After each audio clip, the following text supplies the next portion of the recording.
students, this is Uchi Mathani. Today we will discuss a very important topic of class 8, that is coal and petroleum. Students, in this chapter we will cover the main important points of coal, petroleum, natural gases. Some natural resources are limited. And the first point, coal, contain three major topics, that is formation of coal, extraction of coal, and coal gas. And today in this video we will discuss very first topic, that is coal. So let's start the topic with introduction. Students, as you know that resources provided by the nature are called the natural resources. Natural resources ऐसे resources होते हैं जो nature हमें provide करती है. Students, there are two type of natural resources. First is inexhaustible or renewable resources, and second one is the exhaustible or the non-renewable resources. Inexhaustible natural resources वो resources होते हैं जो आपका unlimited quantity में nature में provide हमें करती है. It means कि these resources are present in unlimited quantity in the nature and are not likely be exhausted or finished by the human activities. ठीक है, तो example of renewable or inexhaustible resources are sunlight, air and water. The second one is the exhaustible or the non-renewable resources. Amount of these resources in nature are limited. So if we consume more amount of exhaustible resources, they will finish at a time. So they can be exhausted by the human activities. For example, forest, coal, wildlife, petroleum and natural gases. Okay. Come to the next point, that is the fossil fuel. Students, some exhaustible natural resources like coal and petroleum and the natural gases, these are the fossil fuel. Why these are called the fossil fuel? Because these were formed from the dead remains of the living organisms. These are known as the fossil fuel. There are few examples given this picture. First is the coal, second is the crude oil, third is the natural gas and fourth is the turf. Coal, children आपने ये देखा होगा, जैसे हमारे घर में हम कभी कुछ बर्निंग प्रोसेस के लिए भी लेके आते हैं. कोल ब्लैक कलर का एक सब्सटेंस होता है जिसे कोयला भी हम नॉर्मल लैंग्वेज में बोलते हैं. ऐसे ही क्रूड ऑयल होता है. क्रूड ऑयल भी ब्लैक कलर का ऑयल होता है जिसको इंडस्ट्रीज़ में यूज़ करते हैं. That is also the example of fossil fuel. Natural gas, that is the kind of gas which is used as a fuel at our home. जो LPG होते हैं, that is the natural gas. and the turf means जो मैदान होते हैं, बहुत सारे fossil fuel की वजह से मैदान भी बन जाते हैं, that is called the turf. तो these are the fossil fuel जो बहुत टाइम पहले जब डेड रिमेन्स होते हैं वो ज़मीन के अंदर से निकलते हैं, that is called the fossil fuel. Okay, so next topic, that is coal. Today we will cover the first topic of this chapter, that is coal. तो यहाँ से हम start करते हैं. What is coal? What are the properties of coal and where coal is used? तो coal is a black color stone-like fuel used as cooked food. That means कि जैसे आपका villages होते हैं वहाँ पर भी इसको यूज़ करते हैं. ब्लैक कलर का एक सब्सटेंस होता है, स्टोन लाइक स्ट्रक्चर होती है जिसको हम बर्निंग प्रोसेस के लिए यूज़ करते हैं. It is used to produce the electricity in the thermal power station. और इलेक्ट्रिसिटी को प्रोड्यूस करने के लिए यूज़ हो रहा है. इसके अलावा to run the steam engine till recent years. Starting में जब आपका स्टीम इंजन बने थे तो उसके लिए स्टीम प्रोड्यूस करने के लिए जनरली जो है स्टीम प्रोड्यूस करने के लिए हीट जनरेट की जाती थी, जिसके लिए कोल को यूज़ करते थे. Next is many user product are obtain from it. बहुत सारे और भी प्रोडक्ट्स होते हैं जो कि कोल के थ्रू प्रोड्यूस किए जाते हैं. एक और चीज़ होती है, दैट इज़ द कोल जब हम बर्न करते हैं तो इसमें गैस या धुआं प्रोड्यूस होता है, that is the carbon dioxide, that is CO2. So coal is the black colour substance or the stone like structure that is used for fuel produce electricity, to run steam engine in the recent years, and to produce the many useful products also. Okay, so this is the introduction of coal. Next topic is the formation of coal, कि formation कैसे हुई, किस तरीके से कोल बनता है, किस किस तरीके से क्या क्या प्रोसेस उसमें होते हैं. तो फॉर्मेशन ऑफ कोल, तो during the carboniferous age, starting की एज थी 300 मिलियंस पहले की बात है ये. तो there was plenty of plants life in dense forest in the swampy and the low lying waste areas. That means कि बहुत टाइम पहले जो है बहुत सारे फॉरेस्ट एरिया होते थे, ह्यूमन बींग्स का इंटरफेरेंस एनवायरनमेंट में बहुत कम था, इसलिए जितने भी प्लांट्स और एनिमल्स थे तो धीरे धीरे करके वो जो है वेटलैंड एरियाज़ या ज़मीन के अंदर बहुत सारे जैसे अर्थक्वेक होता है या कोई और नेचुरल कैलेमिटीज़ होती हैं, उनकी वजह से जब वो डेड हो जाते हैं तो वो ज़मीन के अंदर दब जाते हैं. तो इस प्रोसेस में जब ज़मीन के अंदर, स्वैम्प मतलब ज़मीन के अंदर दब जाने के बाद वहाँ पर एक कंप्रेस्ड होता है, एक प्रेशर अप्लाई होता है, उसकी वजह से डिकम्पोज होना स्टार्ट हो जाते हैं. और डिकम्पोजिशन जो बैक्टीरियल और केमिकल एक्शन के थ्रू जो है इसमें एक स्ट्रक्चर बन जाती है जो डेड लाइफ फॉर्म से, यानी कि डेड प्लांट्स और एनिमल्स के जो रिमेन्स होते हैं उसमें बैक्टीरियल एक्शन के बाद जो एक प्रोसेस के बाद जो बनेगा दैट इज़ द पीट, PEAT, that is the formation. उसके बाद जब ज़मीन के अंदर हीट और हाई प्रेशर के थ्रू एक और फॉर्म होता है दैट इज़ द लिग्नाइट कोल. ठीक है, लिग्नाइट कोल भी क्या होता है, कोल जो है बहुत हीट और प्रेशर ज़मीन के अंदर जो होता है, अर्थ के अंदर हीट और प्रेशर की वजह से उसमें जो कार्बन कंटेंट होते हैं उसमें रिच हो जाते हैं, that is the lignite coal. Again lignite coal में भी हीट और प्रेशर जब पड़ता है तो उससे वो चेंज हो जाता है बिटुमिनस कोल में. Bituminous coal is another form of coal or the carbon. Bituminous coal में भी high heat and pressure के बाद एक और formation होती है that is the anthracite coal. Anthracite coal, as coal was formed from the remains of vegetation, that's why it is called the fossil fuel.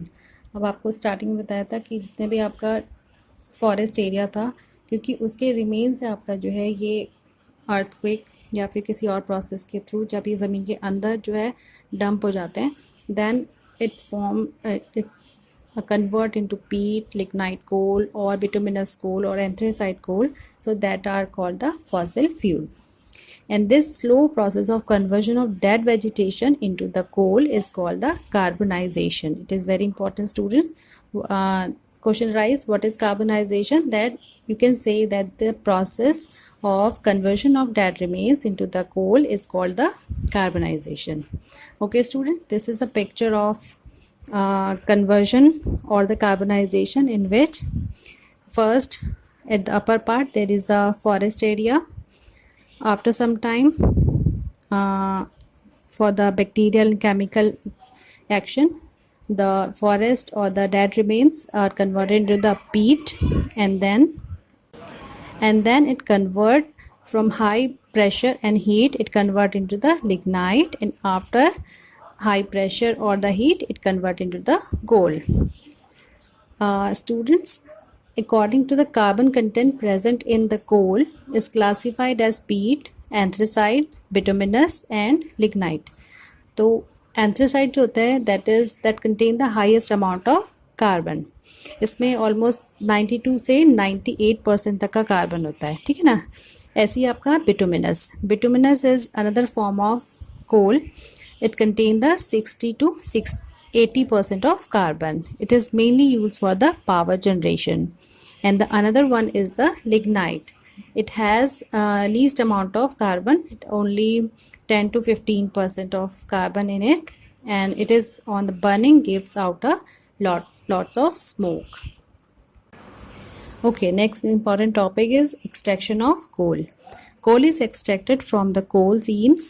Seams means होता है कि एक बैंड या जहाँ पे आपका जो एक कोल को एक्सट्रैक्ट करने के लिए आप जो है माइनिंग करते हैं, कोल माइन होती है, that is on the ground, also underground mining. तो जो माइनिंग होती है दैट इज़ द एरिया जहाँ पे आपका ब्लैक कलर की एरियाज़ होंगे, that is the coal seams, ठीक है. तो coal is extracted from the coal seams either through mining और अंडरग्राउंड माइनिंग, ठीक है, ज़मीन के अंदर भी होता है, ज़मीन के ऊपर भी माइनिंग होती है, तो वहाँ से कोल को एक्सट्रैक्ट करते हैं. And coal is produce in the industries to get the useful products like coke, coal tar and coal gas. These are the three main products which are processed in the industries. So in this process coal is heated strongly in the absence of air, and this process is called the destructive distillation of coal. As you see in this picture, children, in a test tube there is a little amount of powdered coal. When it is heated, it convert into the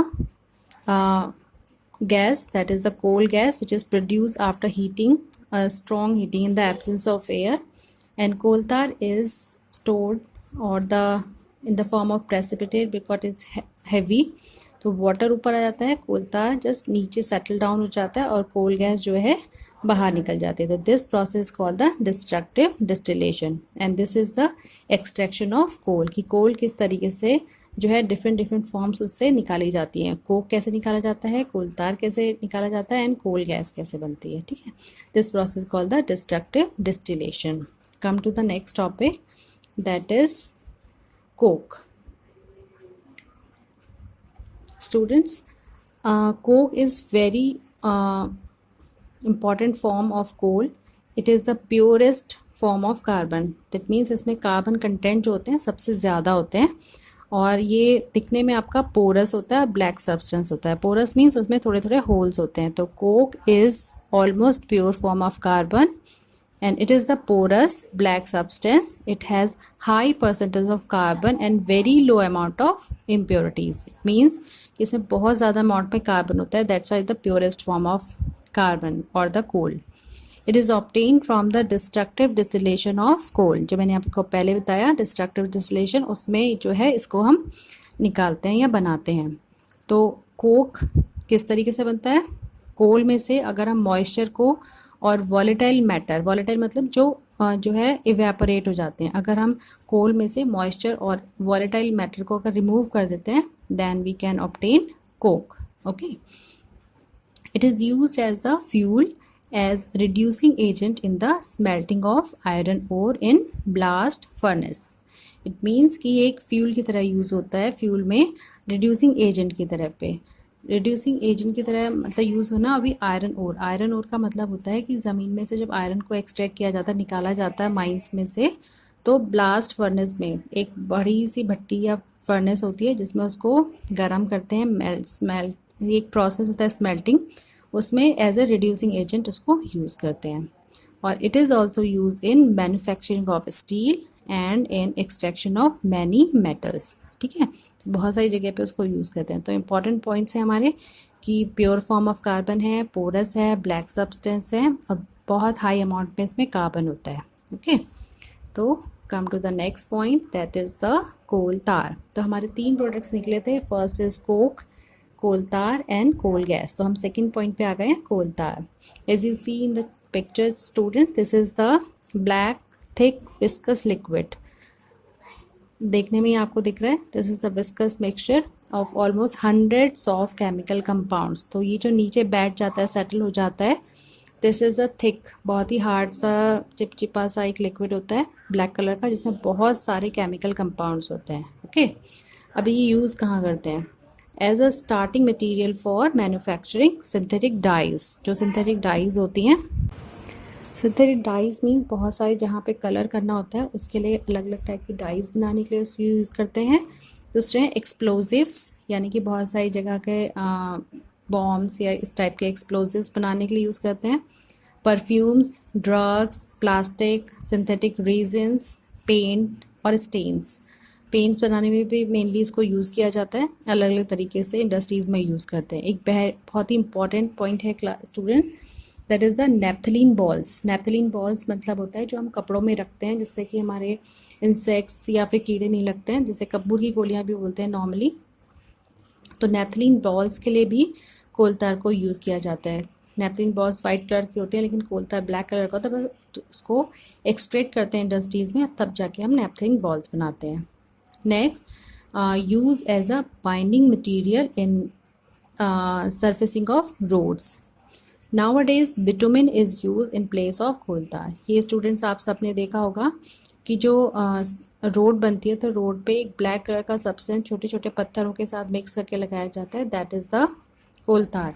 but पहले कोल तार बहुत time तक use होता था, लेकिन आजकल उसका एक रिप्लेसमेंट है, that is the bitumen. It is also the extracted form of coal and petroleum. ठीक है, तो nowadays bitumen is use in the place of coal tar. Okay, next is coal gas. This is the third